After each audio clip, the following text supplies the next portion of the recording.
on C-SPAN Radio and at cspan.org. Catholic University professor Stephen West talks about how and when former slaves experienced freedom in the Civil War and Reconstruction South. He describes the role of the Freedmen's Bureau and the creation of black codes that attempted to curtail the freedom of former slaves. His class is about an hour, 15 minutes. Well, so let's go ahead and get started for today then. This is our first class about Reconstruction. And to talk about Reconstruction, I want to first go back and talk about the war, and particularly what the war had been fought for. Remember, the war, from the Union's point of view, from Abraham Lincoln's point of view, from the point of view of Union policymakers, begins as a war for reunion, a war to put the Union back together to stamp out secession. The Civil War becomes, over time, a war as well to stamp out slavery, a war to destroy it. The victory of Union armies on the battlefield doesn't, in itself, resolve either one of those issues. And so that's what we're going to talk about when we talk about Reconstruction. Giving practical meaning to reunion, think of this as the Humpty Dumpty question. How do you put the Union back together after a Civil War that's lasted 4 years, that's cost, the old estimate is 600,000 lives. Historians today would say maybe 750,000 American lives lost in the Civil War. How do you put the Union back together? That's the Humpty Dumpty question. That's what we'll talk about next time. What I want to talk about today is the second of those two issues that the war raises, the second aim of Union policymakers. In the Civil War, their goal of destroying slavery. What's that going to mean? Practically, what is freedom going to mean for 4 million now former slaves in the United States? We've talked in prior weeks about what slavery was, and we've talked about it in various aspects, and in some fashion or another, it affected every aspect of American life. It affected politics, it affected culture, it affected American society. But as we've also talked about, slavery doesn't exist in the first place as a system to oppress African Americans, but it becomes that. It doesn't exist in the first place because Southern slave owners have sort of distorted notions or readings of the Bible, although, as we've seen, they do. It exists as a system of labor. It exists as a way to get some people to work for other people. And so the destruction of slavery is going to practically mean an effort to reconstitute the Southern economy. How are you going to put the Southern economy back together, and on what basis? Are you going to restore the plantation system, but on some basis of free labor instead of slave labor now? Or are you going to break up the plantations and redistribute land to those 4 million former slaves? What's going to happen? So that's what we're going to talk about today. Now, I entitled today's lecture, The Meanings of Freedom, to emphasize the plural, meanings. Various groups of Americans, North and South, black and white, free, former slaves, former masters, they don't bring the same ideas and the same goals to the table. So in thinking about how these conflicts unfold over the first months and years after the end of the Civil War, we want to think about how the conflicting visions and goals of these different groups drive the course of Reconstruction.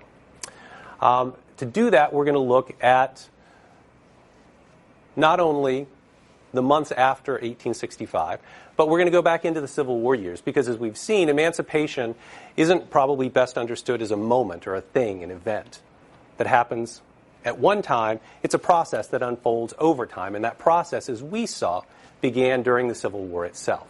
So I want to go back and think a little bit about the first experiences of African Americans with some system of free labor during the Civil War under Union rule in most cases. And then we can move on to think about what's happening after the Civil War and some of the documents that I gave you to read for today. Now, remember, some of the first encounters between Union officials and runaway slaves take place in May of 1861. So after Fort Sumter, but before the first battle of Bull Run in the Tidewater region of Virginia, when slaves run away to Ben Butler's lines at Fortress Monroe. What did Butler do with those slaves who ran away to him? The slaves he's going to come to call contrabands. What did he do with them? Shane?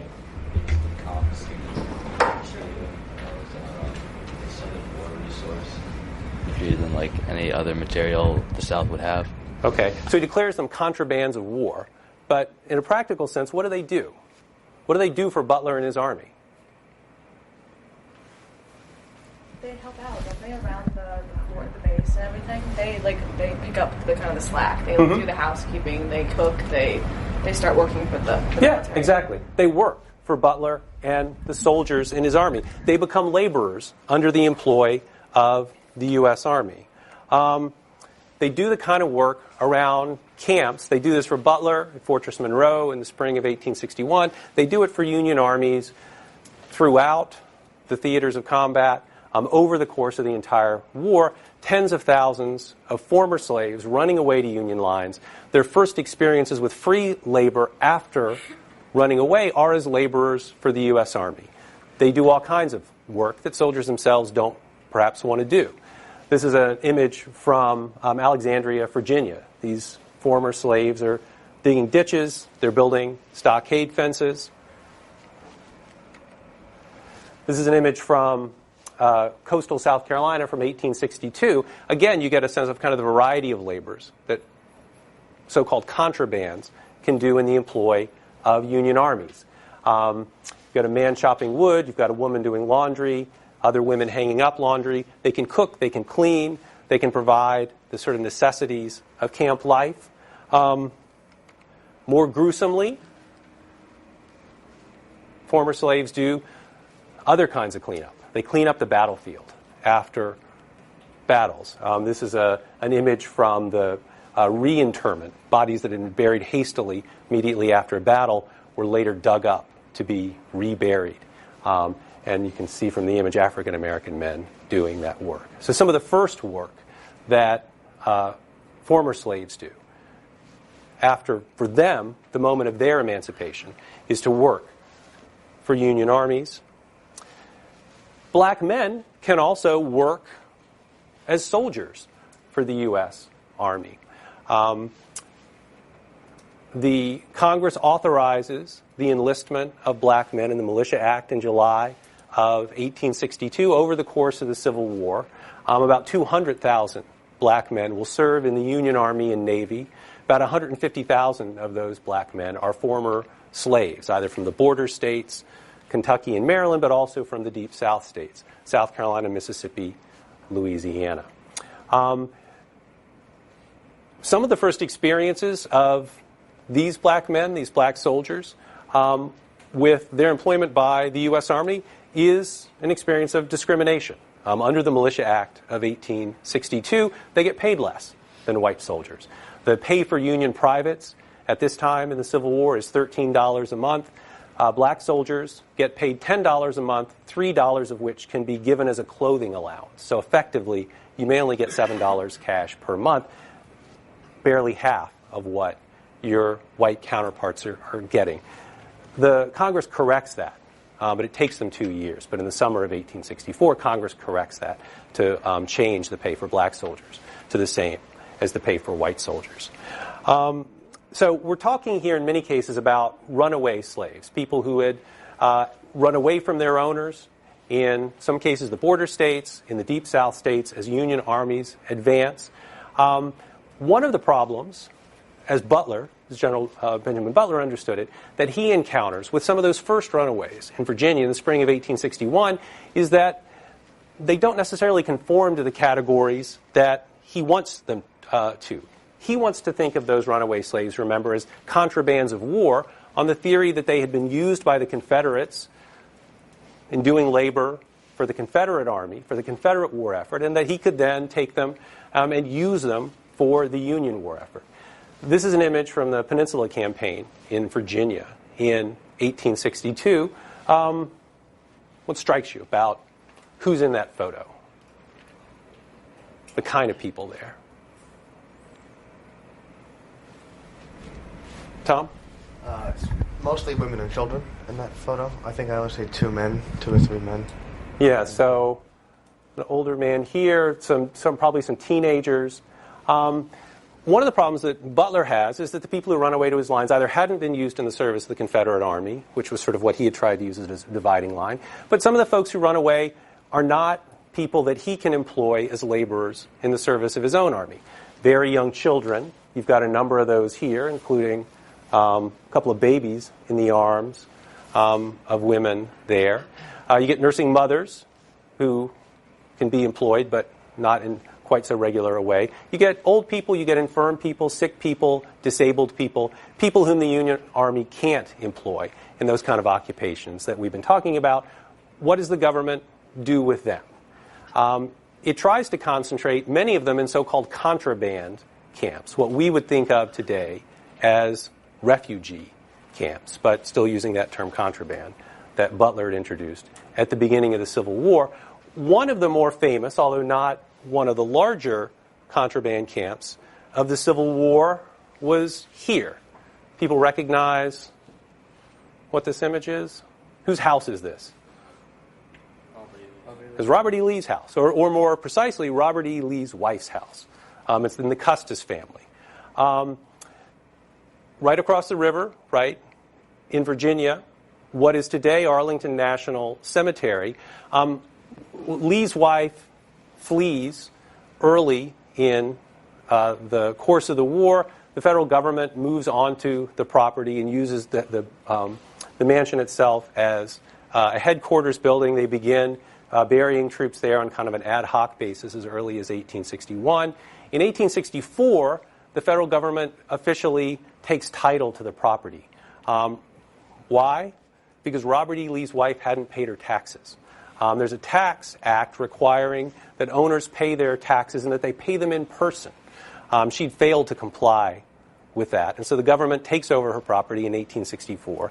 It's after that we get in kind of a formal way the beginnings of our Arlington National Cemetery. But even before that, in 1863, not here at the mansion, but elsewhere on the property, the federal government had erected a number of buildings as a so-called contraband camp. The image here you get is of one of the sort of larger buildings. You've got, can folks, I don't know how well the image scans from where you guys are sitting. Can you tell what's going on there or what those folks have in their hands? Luke? Maybe they're reading something, it looks like. Are they praying or doing a service or something? They're reading, right? So one of the things that these contraband camps have is not merely a place for people to live, but they have hospitals, schools, churches, typically. And this is one of the sort of more high-profile ones because it's right outside Washington. According to a government estimate, in September of 1863, there are about 900 former slaves on the property living at this Freedmen's Village, as it comes to be called. Only about 150 of those people are able-bodied. People who can work for their own support. So what that means is, 750 people unable to work for their support. The government is going to try to impose means by which the workers are responsible for the support of the non-workers. The government will provide some form of relief, some form of assistance and rations to those who can't support themselves. But government policymakers are not really comfortable with this operation. They don't like it practically because they don't like the expense of operating these camps. They don't like it ideologically because they have preconceptions. They have preconceptions about people of African descent and about what they understand as the idleness, the laziness, the disinclination to work of people of African descent, racist preconceptions. They also have essentially class preconceptions that middle-class people would have in the northern United States at the time about working people. People have to be, in some way, encouraged to work. Idleness has to be discouraged.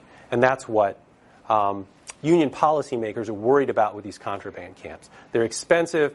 They set a bad precedent of dependency on the federal government, right? You have their concerns that might kind of resonate with the current day.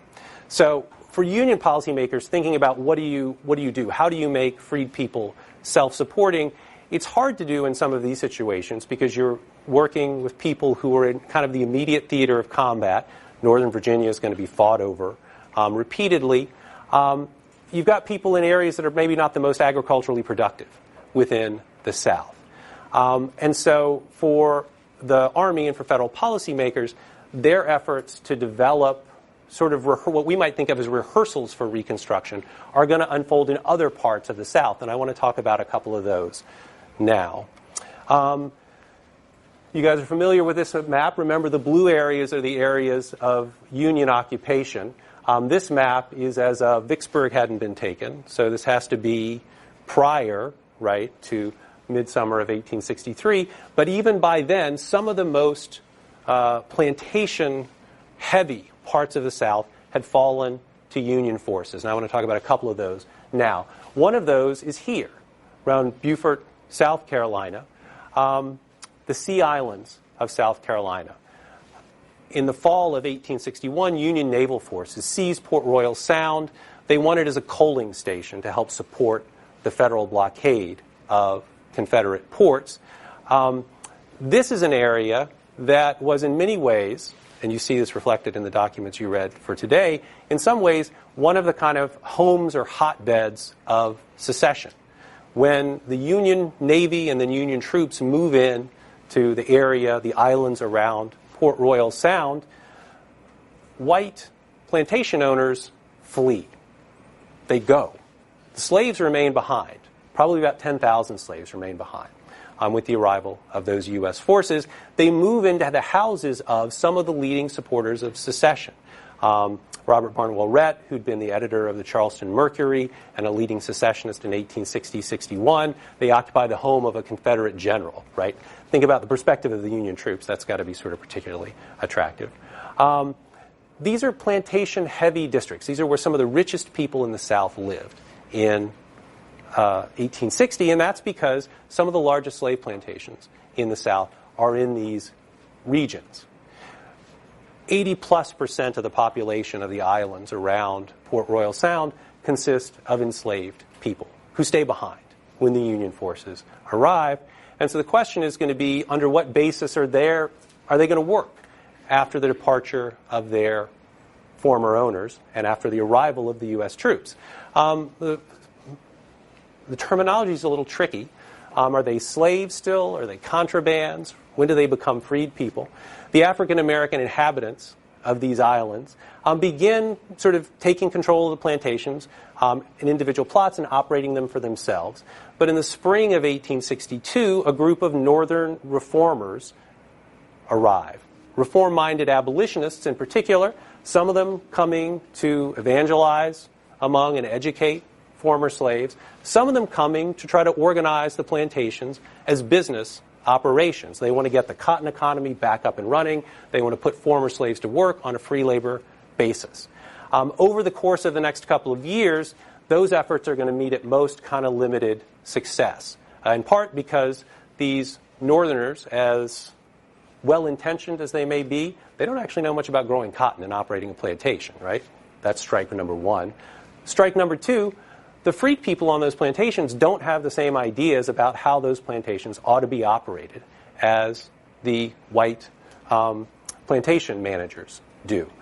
They want not to grow cotton, not because they hate cotton the thing, but because they want to focus on economic strategies that, as they see it, are going to benefit their own families.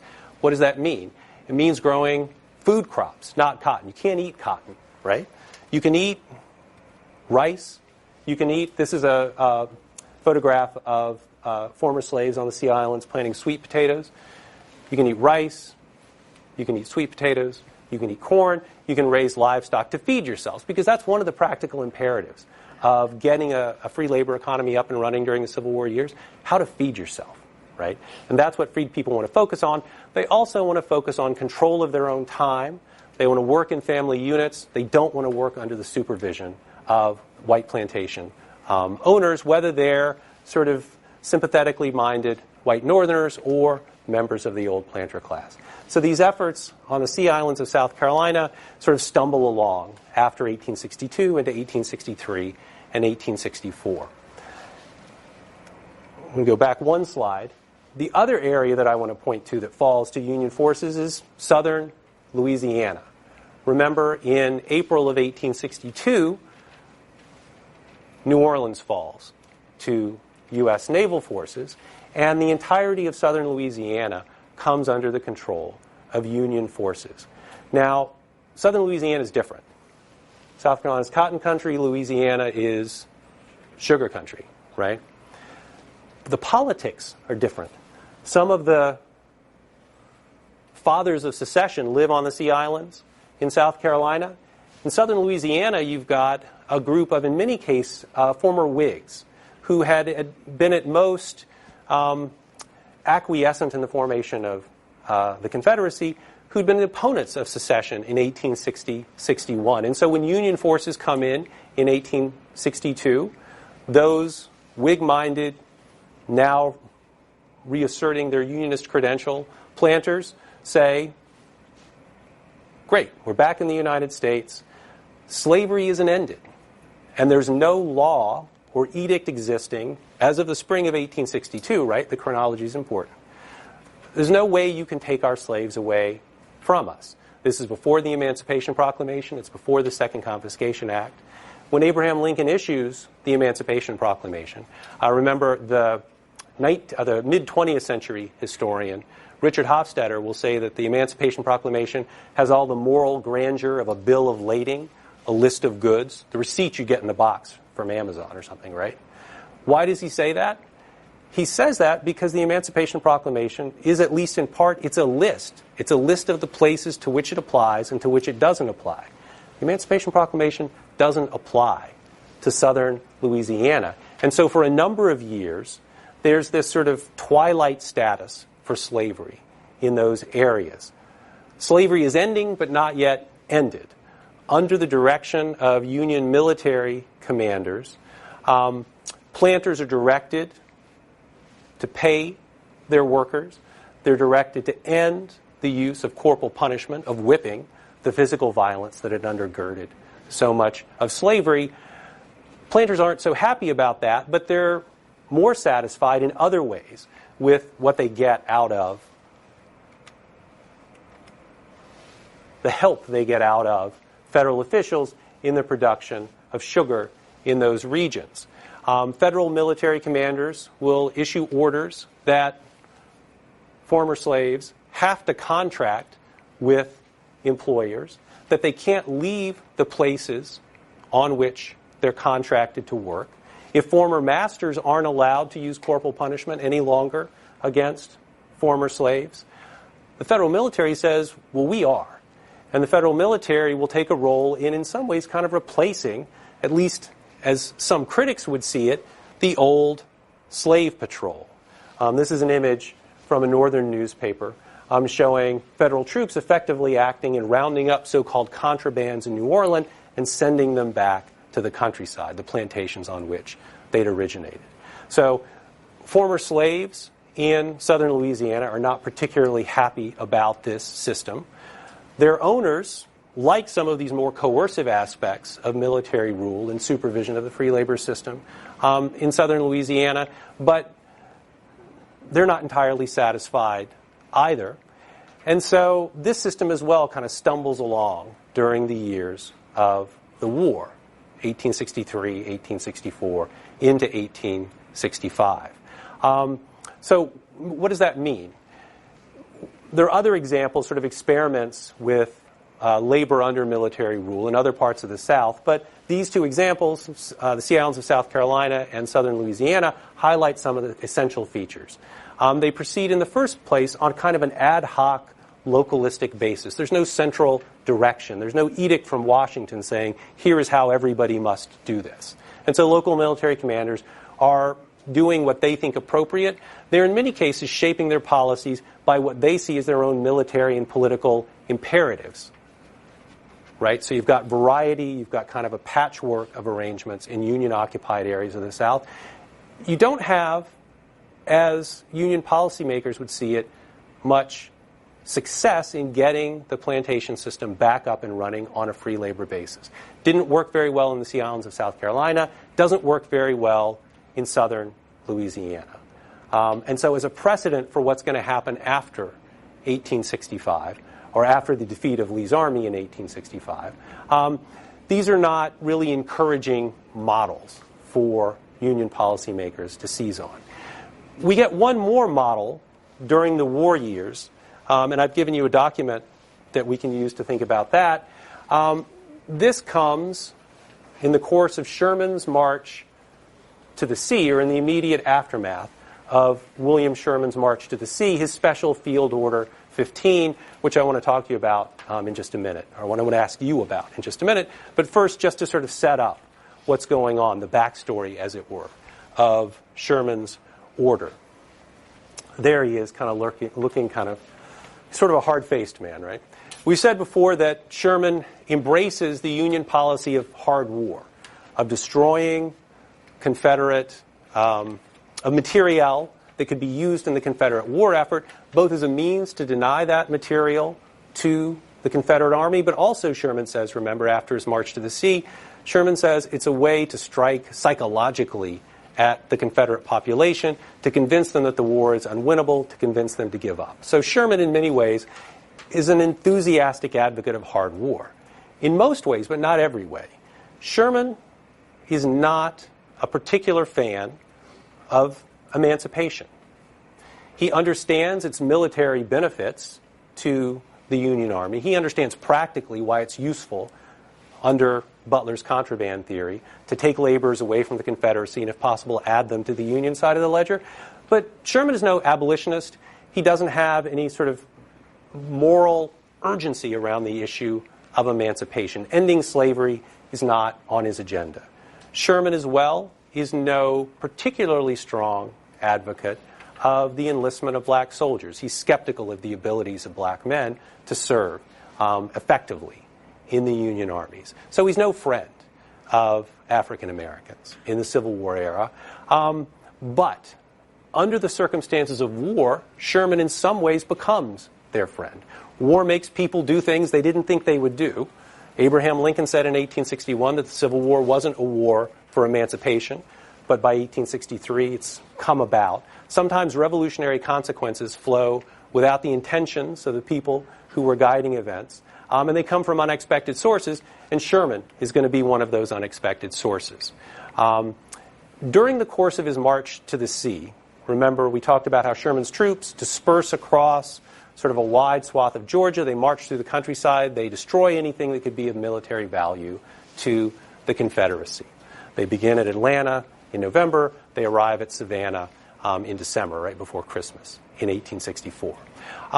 We've talked about Sherman's goals. We've talked about the effect he hopes to have and he does have on the minds of white Southerners.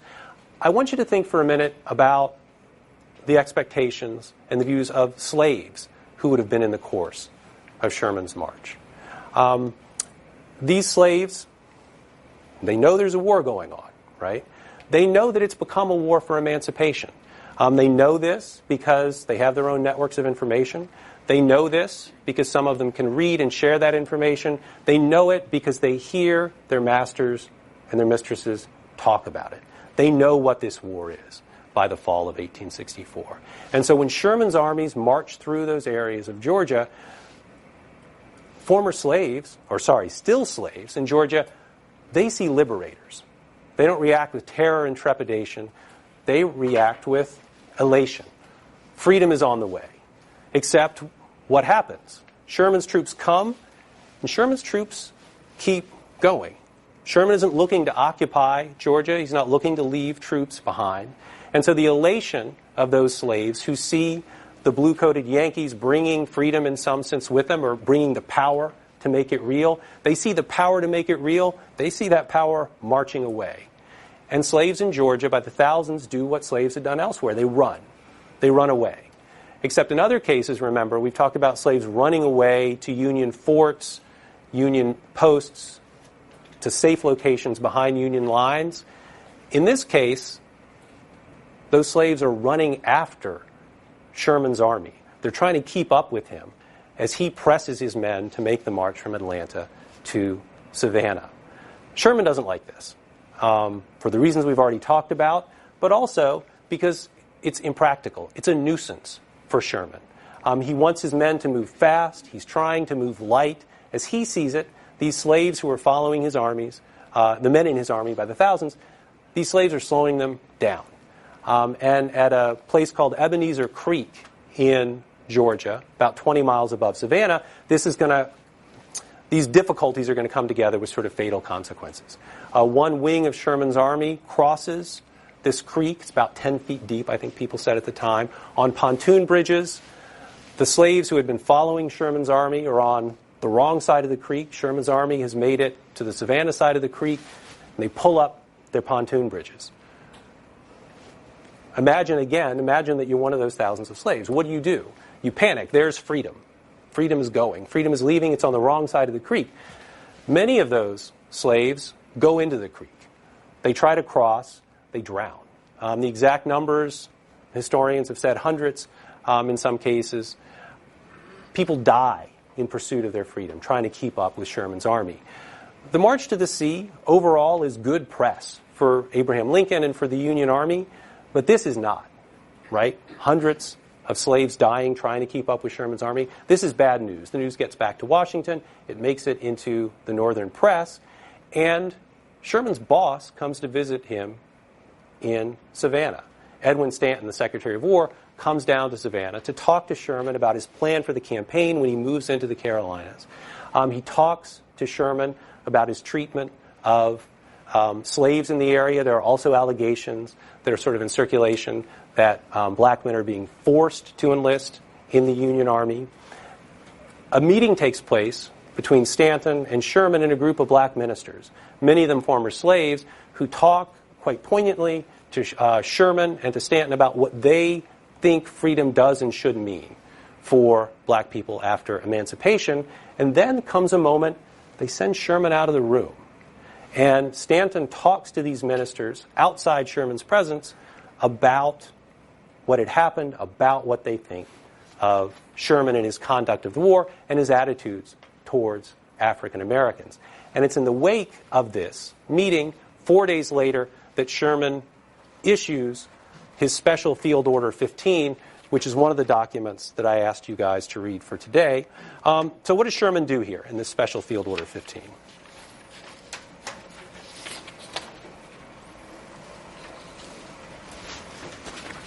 What's he declare?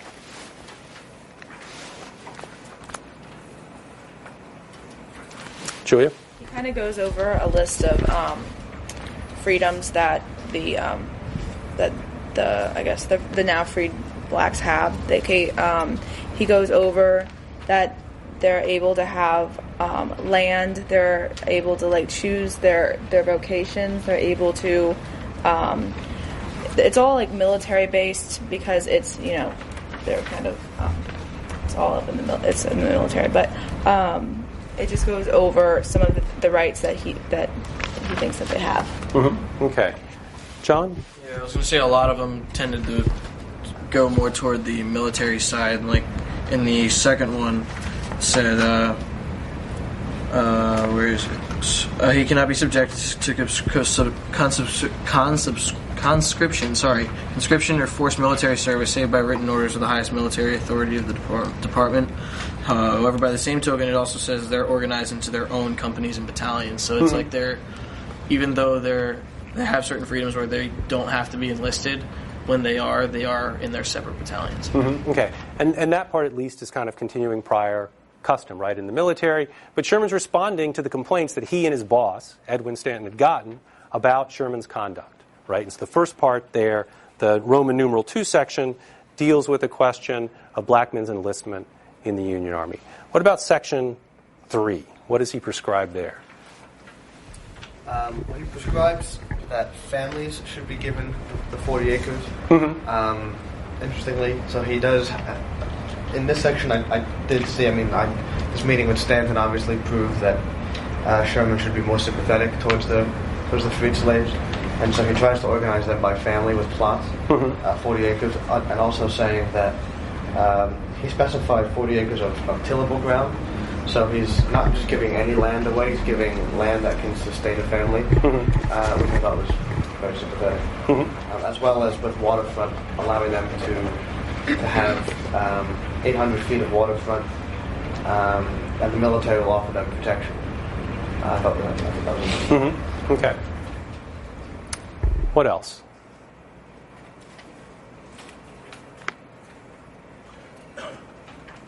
Sean? So there's some kind of inspector that has to be there as well.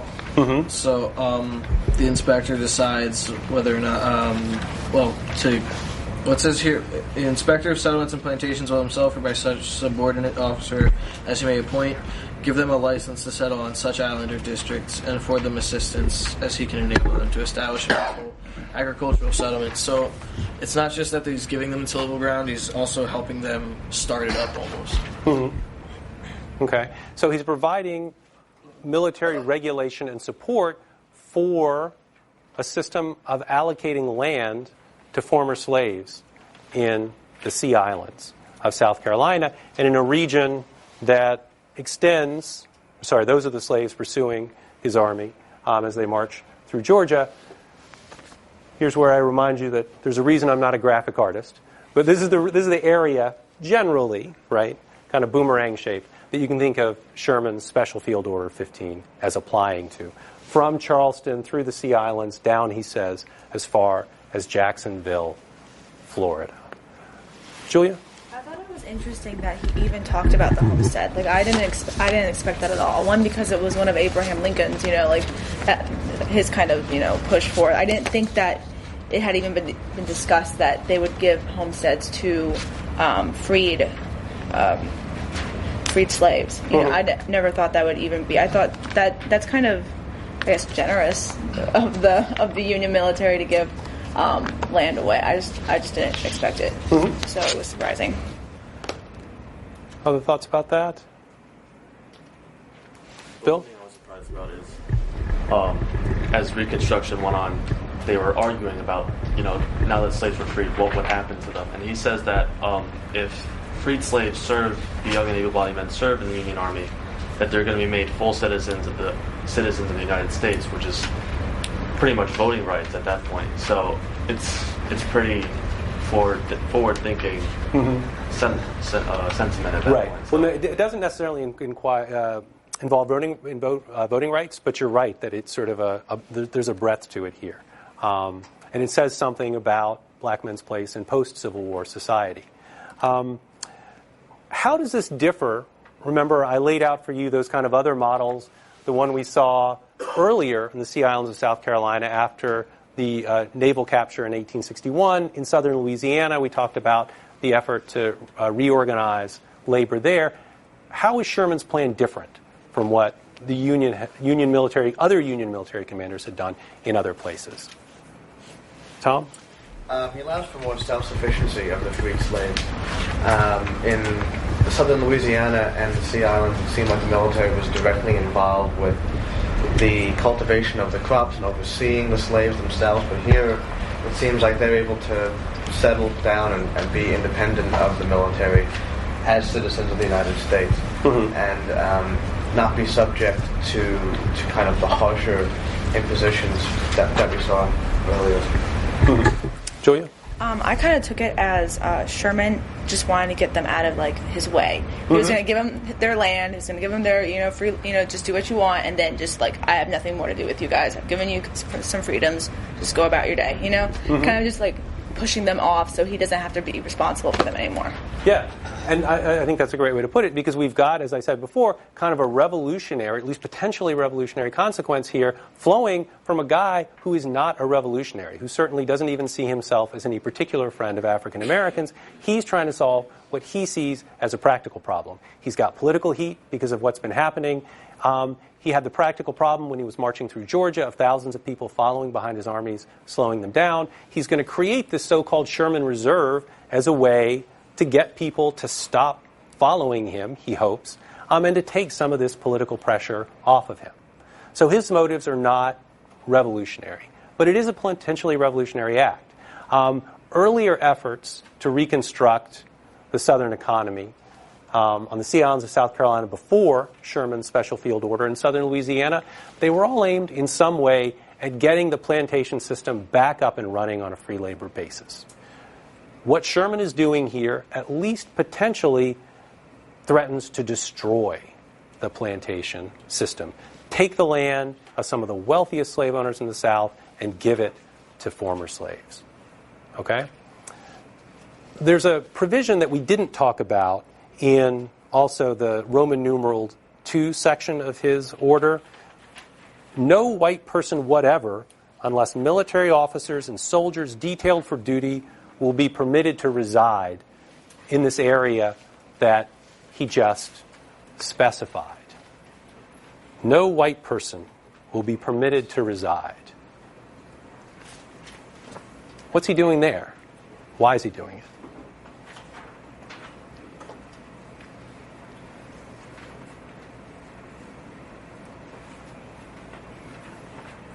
To pose the question a different way, where have we heard before in this class about plans for physically separating white people and black people in a post-slavery order?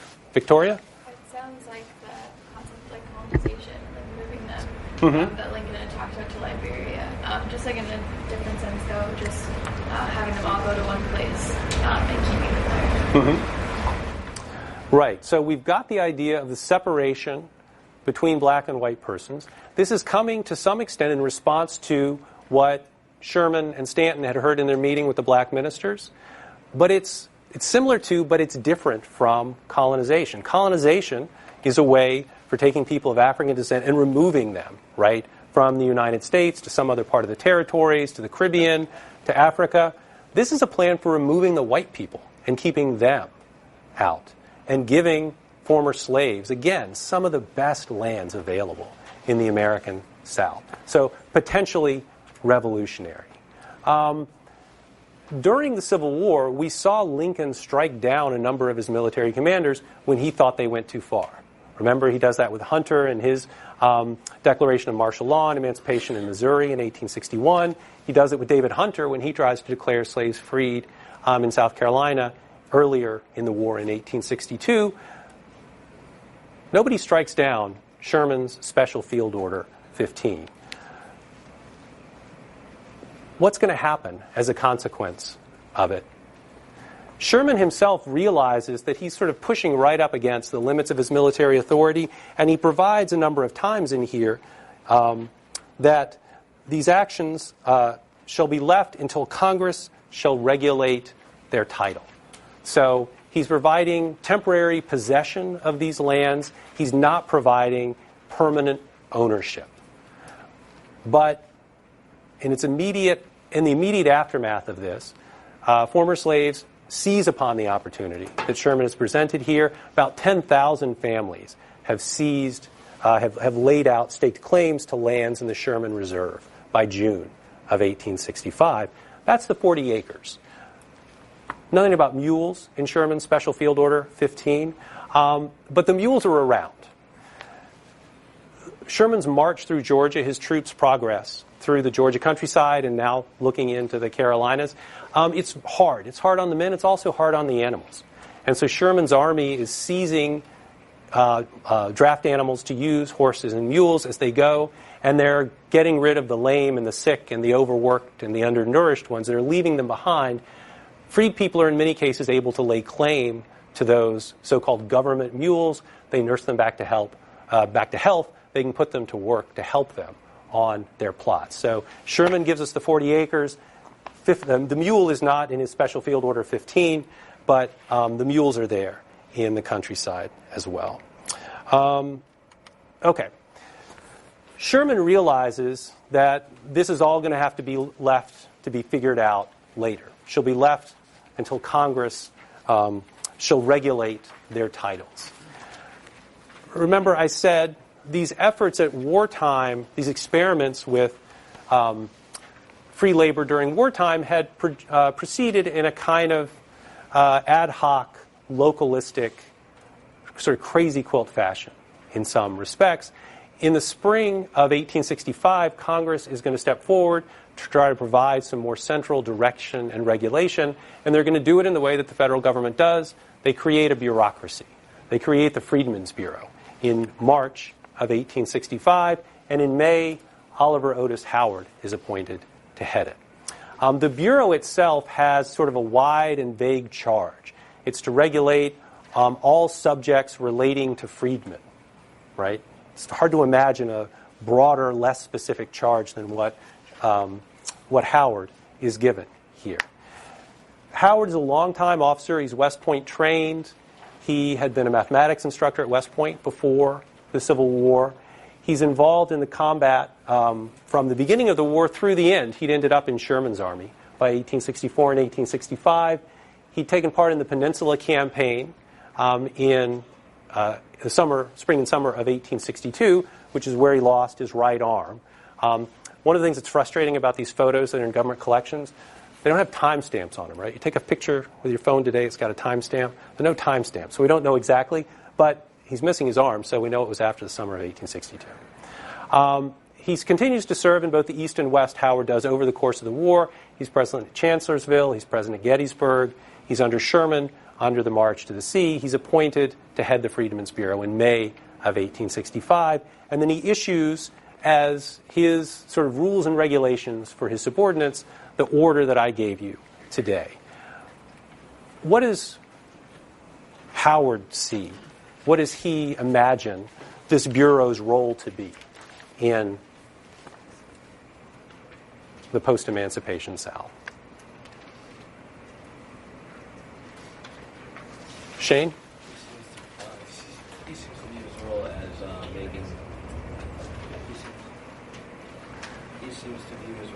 making the freedmen self-sufficient as soon as possible. He says, in Roman numeral 4, every effort will be made to render the people self-supporting. Government supplies will only be temporarily issued to enable destitute persons to speedily support themselves. Mm-hmm. Right. So this is in some ways a continuation or a carrying forward of government concerns about those contraband camps that had operated during the war itself. He wants to wind up relief as quickly as possible. He wants to make freed people self-supporting as quickly as possible. Doesn't want the expense for the government. As Howard sees it, the Freedmen's Bureau is going to have, obviously, an administrative, but almost in a sense a kind of an educational role in the South. I mean, it literally has an educational role in the sense that it oversees some schools in the South. But he sees more generally the Freedmen's Bureau job as being to teach both former slaves and former masters about free labor and how a free labor economy ought to work. And one way a free labor economy ought to work is people ought to work to support themselves. They shouldn't be dependent on the government. Okay? What else does Howard foresee? What else is the Bureau going to do? John? It says they, in Roman numeral 8, he's like, they must be free to choose their own employers and paid for their labor, free bona fide acts approved by proper officers and enforced on both parties. So it says the old system of overseers tending to compulsory unpaid labor and acts of cruelty and oppression is prohibited, so they completely took out any kind of things to make sure the jobs are getting done right, and they're making sure that it's more based on trust than it is on somebody like punishing them if they don't do it the right way. Okay. So what does free labor mean? It means you're free to choose whom you work for. It means you get paid for that work. It means that you don't get whipped to make you work, right? He outlaws acts of cruelty and oppression under the old overseeing system. That's what free labor is going to mean. What else do you find in this order? Julia? In paragraph 6, they say that, Howard says, or the Bureau says that the assistant commissioners will everywhere declare and protect their freedom, their meaning the slaves or freedmen, as set forth in the proclamations of the president and the laws of Congress. So it's also like a declaration of protection. Mm-hmm. That they'll protect the freedoms that were given to them. Mm-hmm. Right. They're the guarantors of freedom. They're giving meaning. If we think about, for former slaves, a proclamation of freedom is nice, but what you want is practical meaning to be given to your freedom. And the Bureau's job, Howard is suggesting, that's our job, is to give practical meaning to freedom. Anything else about this? Neil? Section 5, he's sort of suggesting that the colonization attempts before are no longer on the table because he's talking about them returning to their former homes. Mm-hmm. So rather than put them in their own separate community, he's just going to have them return to their old homes and seemingly interact with their former masters. Mm-hmm. Right. And this notion of return, return to their old homes. The other thing I would emphasize with that is you should think of the Civil War immediately after the end of combat operations. It's a society in flux. It's a society literally in movement. Soldiers are moving around. The U.S. Army, hundreds of thousands of soldiers are being demobilized, mustered out, sent home. Slaves are moving around. These numbers are kind of squishy, so I'll say that and then I'll tell you the numbers. Historians have estimated probably that of the 3.5 million slaves in the Confederate States in 1861, probably between 2.5 and 3 million of them were still slaves in the spring of 1865. That is, they were in areas of the South beyond Union occupation and control. And so those slaves are looking for the Bureau to give practical meaning to their freedom. They're also moving around. They're moving around because they're trying to put families back together. They're moving around because in some cases their slave owners force them to move away from their homes because their slave owners are trying to maintain control of their slave property. They moved their slaves away from Union lines during the war itself. So slaves are moving around in large numbers. This is a society in flux. It's a society in movement at this time. Anything else about Howard's rules and regulations here? Kevin. Excuse me. He basically says that freedmen are finally allowed to be legally married. And the idea of family will be protected by the Freedmen's Bureau. This is in 5, 6, 7, Roman numeral 8. Okay. I believe. Mm-hmm. Yep. And so, it's gonna be both, registered with the government, and also you'll have a religious ceremony as well. Mm-hmm. So. Right. Bill? To elaborate on that point, I would say that he gave his associate commissioners judicial power, because he says in Section 7 that if the local courts don't give freed people their rights under the United States Constitution, then the assistant commissioners will take over for those local courts, and either anything that deals with either a freed person or in between two freed people, and also to give them the right to marry is pretty much he made them judges in a sense. So yeah, so we think of the Freedmen's Bureau as performing, at least on a temporary basis, some of the functions of what we would think of as local government, right? Adjudicating some cases, as he says in, which Roman numeral was that there? Number 7. So we learned in Kentucky recently. We're reminded it's county clerks of court who register marriages. The Freedmen's Bureau is going to take responsibility for that. We get again an emphasis on the importance of family relations. In a document, in a context that's talking about economic relations, one of the things to think about here is how those two, economic relations and family relations, are sort of entwined with one another. So he's putting the Freedmen's Bureau in charge where the courts are local government officials are incapable of operating. He's also putting them in charge where, as he says in that Section 7, the local officials disregard the Negro's right to justice before the law in not allowing him to give testimony. What's he demanding there? He's demanding a standard of equality before the law. Not social equality, not political equality, but what 19th century Americans would have thought of as civil equality, equality before the law, and kind of the basic functions for which you would go before government officials. He says equality in that.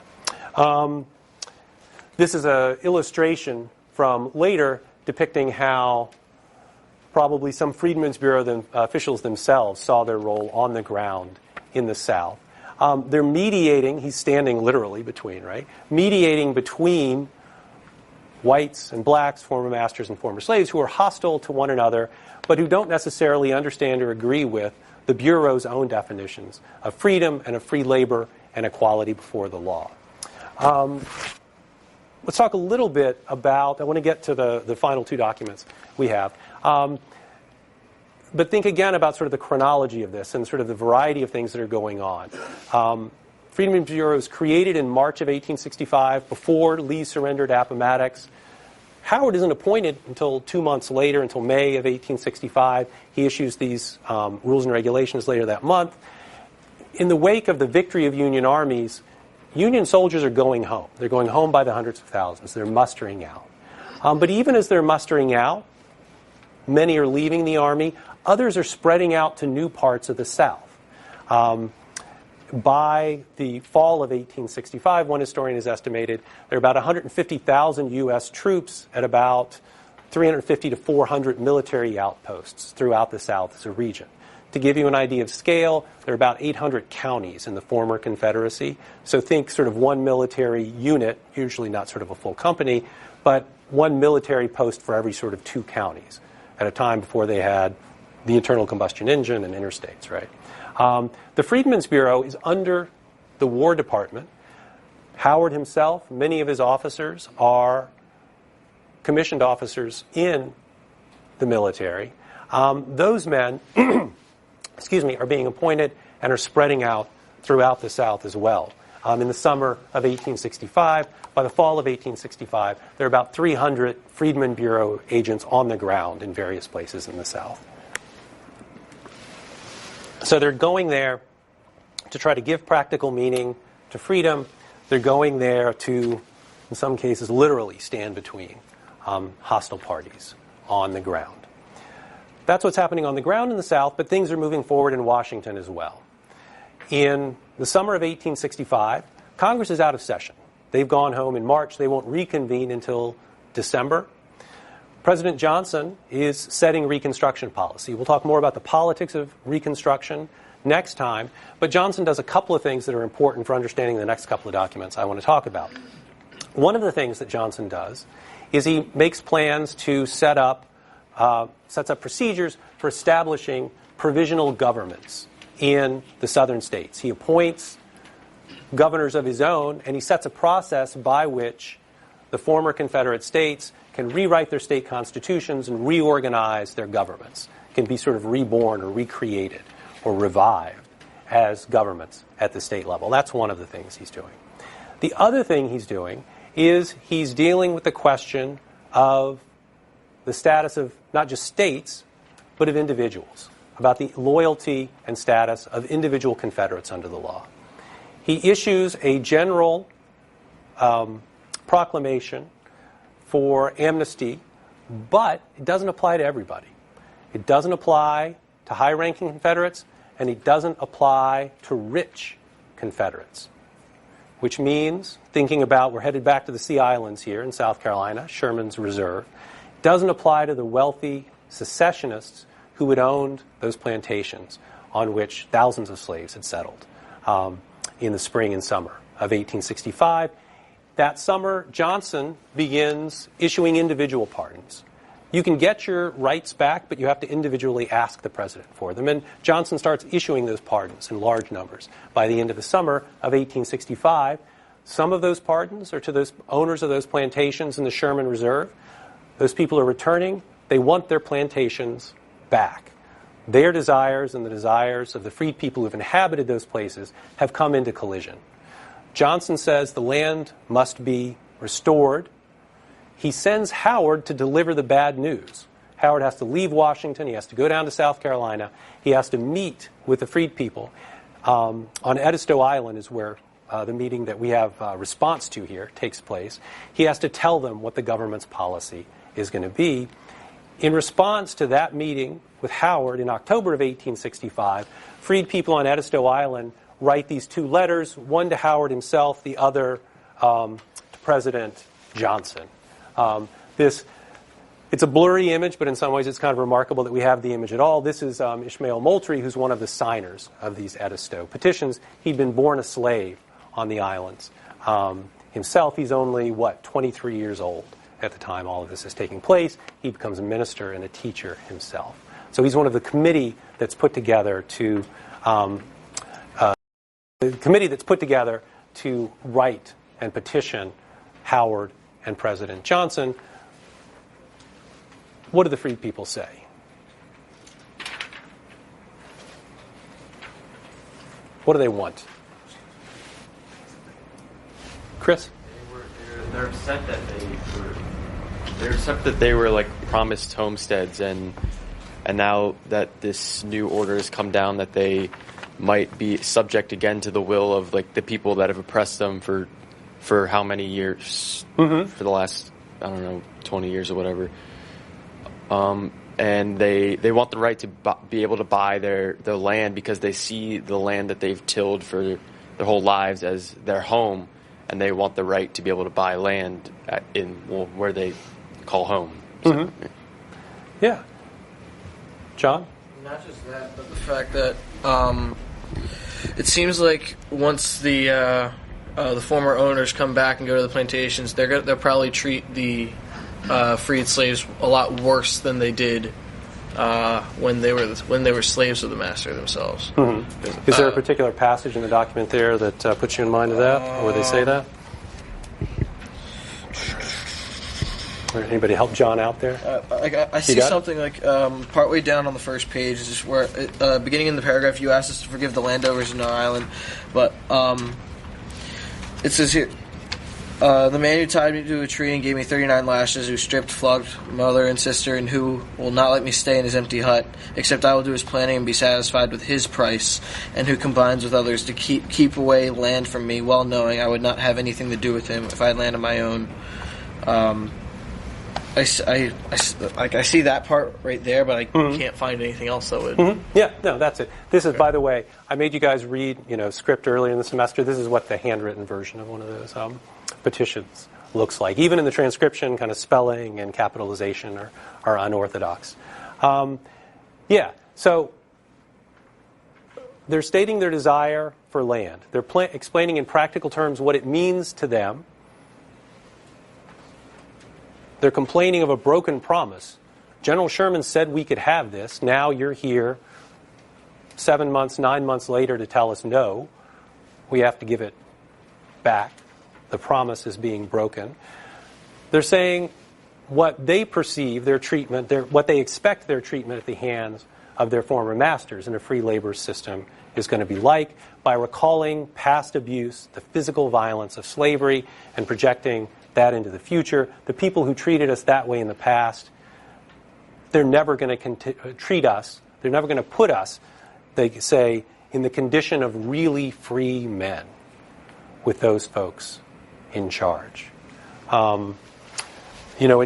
There's this notion, right, of sacrifice, the mention of the bodily violence.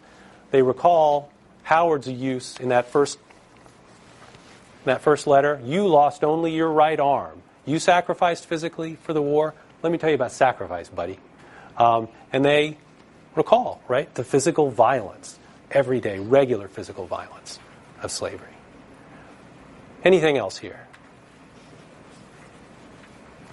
Julia. Back to that paragraph where he explains like he won't forgive the person who flogged him. It kind of seems like he's implying that it's just a new form of slavery. It's like, we might get a pay, we might get a little bit more than we did before, but it's still slavery in the sense that we're not free. So that's how I just kind of read it. That it's just a different form of slavery. So what are they rejecting? Are they rejecting sort of the free labor system in the abstract? The free labor system that Howard and so many Northerners, Abraham Lincoln, valorized?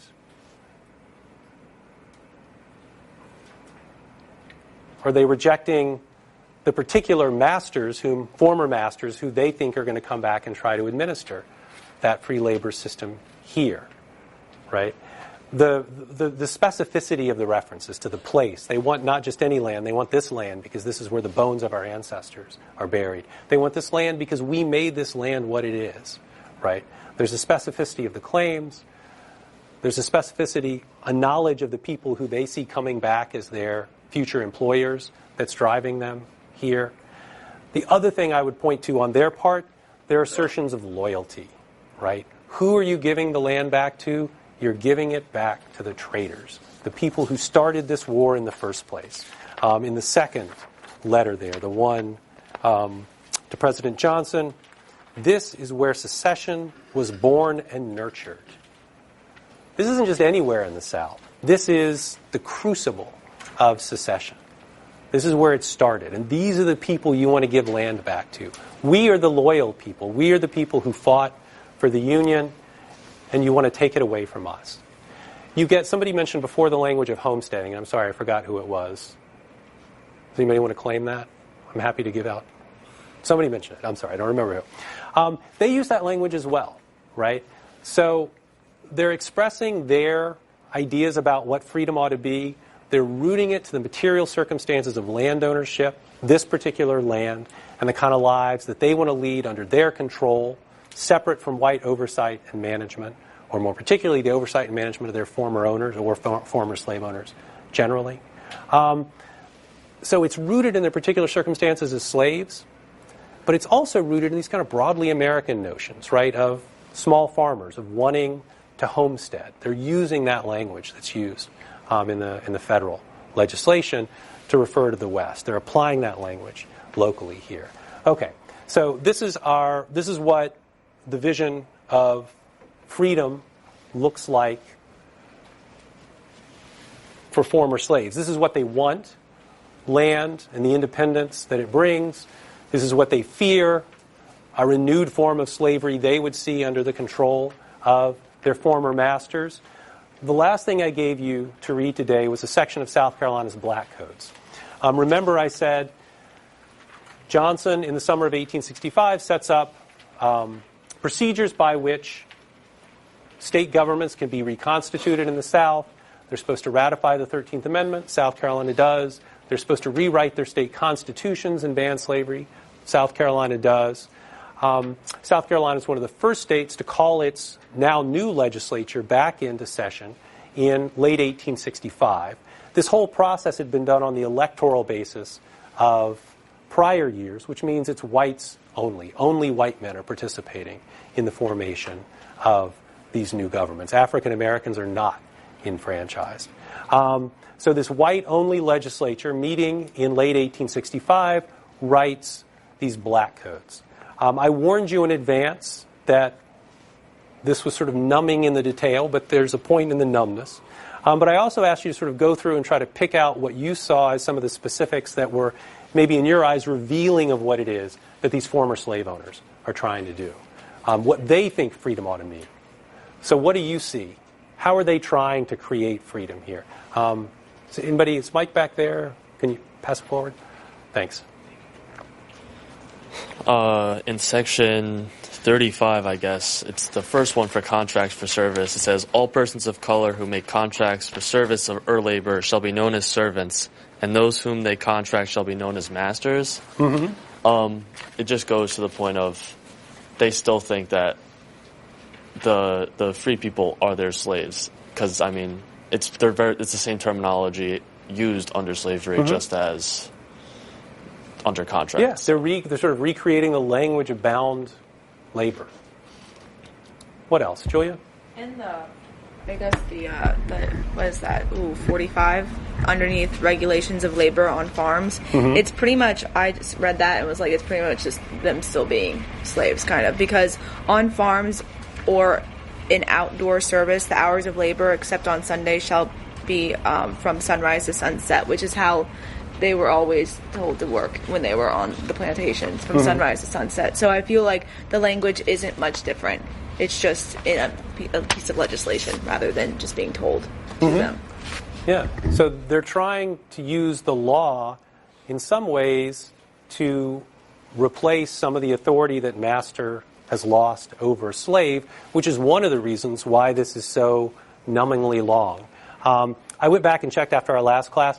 This is it only goes up to Roman numeral 99, so perhaps it dawned on these guys that like pushing it into triple digits was overkill. But clearly, right, the minute regulation, how you have to talk to your boss, who can come and visit you and when you can leave and when you can't, the sort of the detailed, the extensive regulation of the worker relationship here. They're trying to replace, by the authority of law, the authority that they lost as masters. John? On page 3 of them, there's causes of discharge of a servant. Thanks. It's literally pretty much spelling out pretty much anything that they do wrong, they can just get fired for. It doesn't matter, because here it has willful disobedience, even if it's like even if it's a like it seems like even if the quote unquote master gives them some kind of task that is like practically impossible, if they just disobey, they can just be fired, and it's just another way of issuing power over them. Yeah. So I want to wrap things up in 3 or 4 minutes here.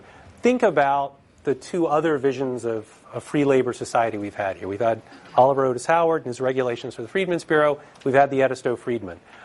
The Edisto Freedmen, you might think, well, they're exaggerating, right? In some of the language and the petitions about what they fear will be done to them if their old masters come back and take control of the places. Point to this and say, oh, maybe they knew exactly what was going to happen, right? What about Howard? The Black Codes would have confirmed for former slaves their fears about what former masters think freedom ought to look like. What would Howard, our Freedmen's Bureau commissioner, what would he think of these regulations? Does this meet his standard for free labor in some respects, in all respects, in no respects?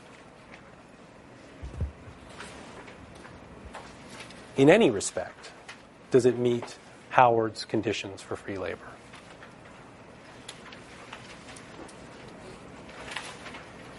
There have to be contracts. Howard wanted contracts, right? So in that respect, there's some similarity between them. Some of Howard's concerns laid out at the very beginning of his orders are about what? About ending relief, about making freed people self-supporting. If you guys were not able to persevere to the end, I urge you to do it, just because it's kind of amusing reading. One of the last regulations about vagrancy and idleness. These South Carolina former slaveholders want to stamp out or worried about vagrancy and idleness. Howard talked about it in general terms. They get really specific about what it means. Some of it we can certainly understand. People who are able to work and do not work. But they go on. Actors, circus performers, fortune tellers, hunters, fishermen are all vagrants and idlers, according to this definition. So maybe some common ground with Howard in his views about the need to put people to work. But again, the kind of extensive regulation and the specificity here doesn't really have any relationship to what Howard would have thought. What about Howard's other standards for free labor? You have to be paid for your work.